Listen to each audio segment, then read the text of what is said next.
Welcome to Take 5, your 5-minute inspirational message from Solid Rock Drogheda.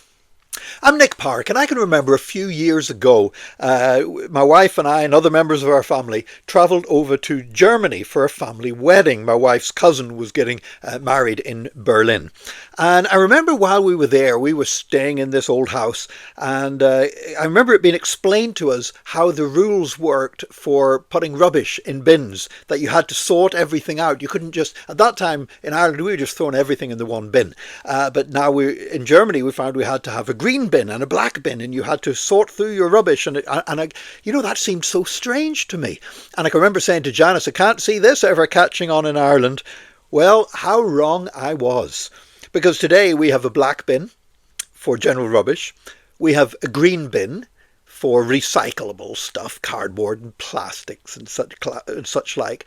We have a brown bin for composting. We put all our food waste into the brown bin. And then we have another container which is for glass, where we put all glass bottles and jars and stuff like that and take it to the bottle bank to dispose of it there. And then we have a fifth bin, which is because now in Ireland we have this scheme where with plastic bottles and cans, there's a deposit that you pay on them, and you take them when you go to the supermarket, you feed them into a machine, and you get a credit against your groceries and stuff like that. So I would say it'll never catch on in Ireland that we'll have to use 2 different bins. Now we're using 5 different bins. Well, if that seems a lot, and if you're struggling sometimes to remember what goes in what bin, spare a thought for the residents of the city of Fukushima in Japan. Because as from March of this year, there's some new rules coming in about what they put in the bin and how their bins are collected. Now, at the moment, they do have different bins, just like we do here in Ireland for different things.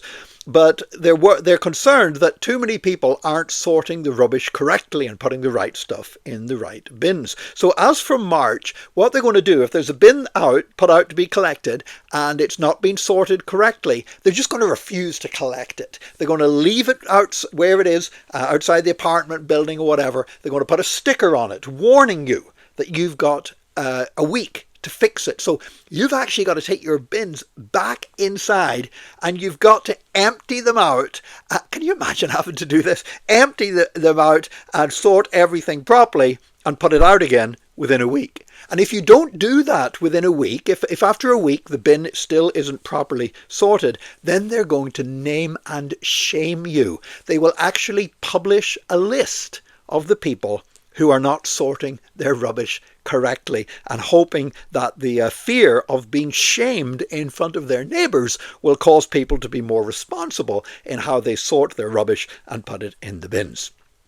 Now, this idea of naming and shaming, and I can understand why that would be tried in Japan rather than maybe some other countries in the world, because in many Eastern cultures, avoiding shame is a great thing. The desire to keep face, as it's called, and not to be ashamed in front of other people is a very powerful, motivating factor for people. In fact, for some Eastern cultures, this really manifests itself in crazy ways where there are honour killings, where people will kill members of their own family because they've shamed the family by their actions.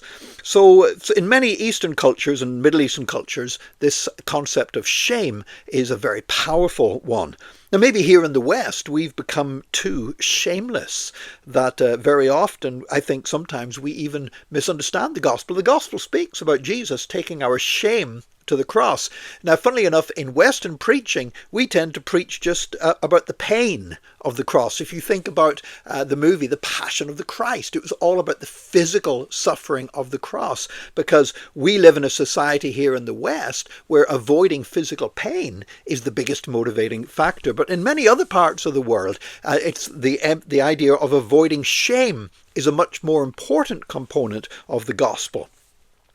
However, shame is a poor motivator. And if you're a leader, if you're responsible for others, it could be a leader in the church, a leader in your place of work, or just a leader at home in the family, you know what? Using shame to try and motivate people to do the right thing is a very poor form of leadership indeed. A much better way of leadership, and I wish the guys in Fukushima, Japan could understand this, but a much better way of motivating people is to encourage them that they can be better, that they have the potential to be better than they are now. So I would just say to you today, don't try to motivate others by threatening to shame them. That's a horrible way to deal with people. But rather encourage people to believe that they can be better and they can do greater things in Jesus' name. God bless you today. Join us again tomorrow for another Take 5, your 5-minute inspirational message from Solid Rock Drogheda.